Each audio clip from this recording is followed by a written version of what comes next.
Assalamualaikum warahmatullahi wabarakatuh dan selamat pagi untuk semua hadirin, kepada Bapak sebagai dosen pada mata kuliah ini dan juga teman-teman mahasiswa semua. Semoga siang ini semua diberikan kesehatan agar presentasi ini dapat berjalan lancar sampai selesai nanti. Adapun topik yang akan kita bahas pada hari ini sesuai dengan tugas yang diberikan oleh dosen kita, yaitu mengenai saham. Saya, Nabilatul Ummah, selaku moderator yang bertugas akan memandu jalannya diskusi ini. Sebelumnya, saya akan memperkenalkan anggota kelompok kami yang terdiri dari Malvira Rahayu Rahmat, Marsyanda, Justina Hasma, Rizkiani, Muhammad Takdir, dan Mutia Nur Ilmi. Sebelumnya, saya akan membacakan rangkaian acara pada pagi hari ini. Yang pertama, pembukaan. Yang kedua, penyajian materi. Acara yang pertama adalah pembukaan, yang diawali dengan bismillah. Dan selanjutnya adalah penyajian materi sebagai inti acara. Untuk itu, saya memberi kesempatan kepada penyaji untuk mempresentasikan hasil diskusinya. Kepadanya, saya persilakan. Perkenalkan, nama saya Malvira Rahayu Rahmat sebagai pemateri pertama. Adapun materi yang akan saya jelaskan ada 4. Yang pertama itu konsep saham, yang kedua itu definisi saham, yang ketiga keuntungan saham, dan yang keempat itu resiko saham. Langsung saja kita ke materi pertama, yaitu konsep saham.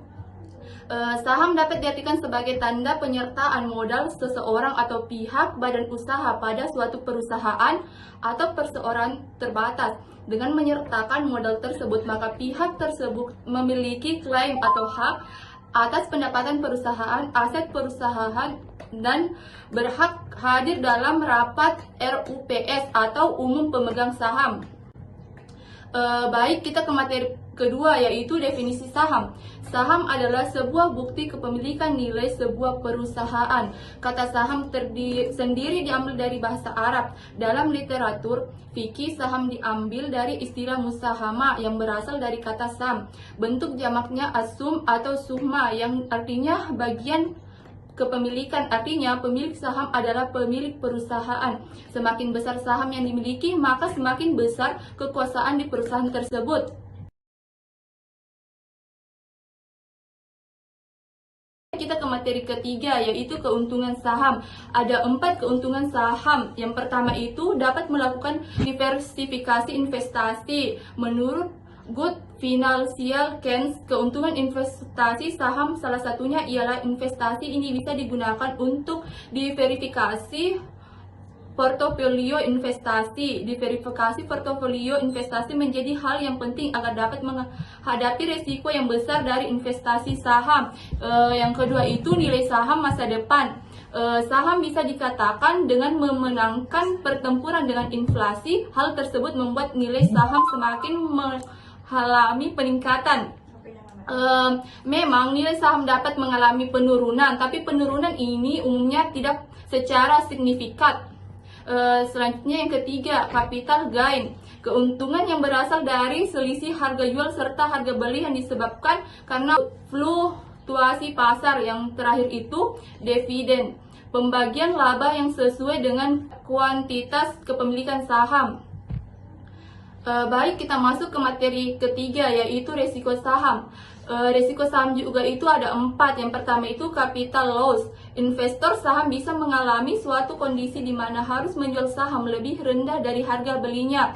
Yang kedua itu resiko likuiditas. Terjadi jika perusahaan yang mengalami bangkrut oleh pengadilan atau perusahaan tersebut bubar. Yang ketiga itu saham delisting dari bursa. Risiko yang mungkin terjadi dialami dari investor saham apabila dihapusnya verifikasi bursa sehingga akhirnya saham tersebut tidak dapat dibursakan. Yang keempat itu kehilangan aset. Investor saham bisa berisiko kehilangan aset jika tarif beli saham sangat besar dari tarif jualnya. Baik, itulah tadi pemateri pertama. Kepadanya diucapkan banyak terima kasih. Selanjutnya, pemateri kedua dipersilahkan. Baiklah, saya Mutia Nur Ilmi sebagai pemateri kedua akan membahas mengenai peraturan perundang-undangan, contoh emiten yang menerbitkan saham dan jenis-jenis saham. Baiklah, langsung saja. Yang pertama itu peraturan perundang-undangan. yaitu Undang-Undang Pasar Modal Nomor 8 Tahun 1995, Pasal 1 Ayat 5, yaitu saham termasuk dalam efek. Yang kedua, Undang-Undang Nomor 40 Tahun 2007, Pasal 60 Ayat 1, itu saham merupakan benda bergerak dan memberikan hak. Yang ketiga, Undang-Undang Nomor 40 Tahun 2007 Pasal 52 Ayat 1, yaitu mengatur tentang hak pemilik saham. Selanjutnya, contoh emiten yang menerbitkan saham itu PT Bank Sentral Asia atau BCA, itu dengan kode saham BBCA. Yang kedua, Unilever dengan kode saham UNVR. Selanjutnya, yang ketiga, jenis-jenis saham Blue Chip Stock, yaitu saham ini banyak dipilih investor karena merupakan saham dari perusahaan yang memiliki reputasi dan kinerja keuangan yang baik. Biasanya investor yang memiliki saham blue chip dapat meraih dividen yang stabil karena emiten yang masuk daftar blue chip rajin membagikan dividen. Selanjutnya, income stock, yaitu saham memiliki keunggulan membayar dividen lebih tinggi dari rata-rata dividen yang dibayar pada tahun sebelumnya. Jenis saham ini lebih cocok untuk investor yang memiliki profil risiko konservatif atau memiliki target pendapatan dividen stabil untuk kebutuhan pensiun atau dana pendidikan anak. Yang ketiga, growth stock, yaitu saham emiten yang diperhitungkan akan mengalami laju pertumbuhan yang lebih tinggi daripada nilai rata-rata pasar. Meskipun kurang populer di kalangan emiten, perusahaannya mempunyai kinerja yang bagus. Selanjutnya, yang keempat itu speculative stock, yaitu saham jenis ini berpotensi untuk menghasilkan keuntungan yang tinggi di masa depan. Namun kekurangannya adalah tidak memberikan keuntungan yang konsisten karena pergerakannya cenderung fluktuatif dan sulit ditebak. Yang kelima, counter cyclical stock, yaitu saham jenis ini relatif stabil saat kondisi ekonomi sedang fluktuatif karena tidak berpengaruh dengan kondisi ekonomi dan bisnis. Saham jenis ini cocok untuk dijadikan sebagai pilihan investasi jangka panjang. Sekian dari saya kembalikan ke moderator.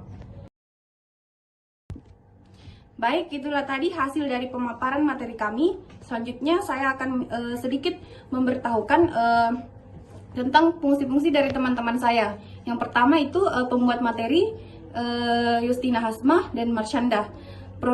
Produser itu Muhammad Takdir. Pemateri atau videografer itu Malvira Rahai Rahmat dan Mutia Nur Ilmi. Adapun moderator Nabilatul Ummah atau saya sendiri, editor yaitu Reskiani. Sekian hasil presentasi kami, kurang lebihnya mohon dimaafkan. Saya akhiri dengan ucapan wabillahi taufiq wal hidayah. Wassalamualaikum warahmatullahi wabarakatuh.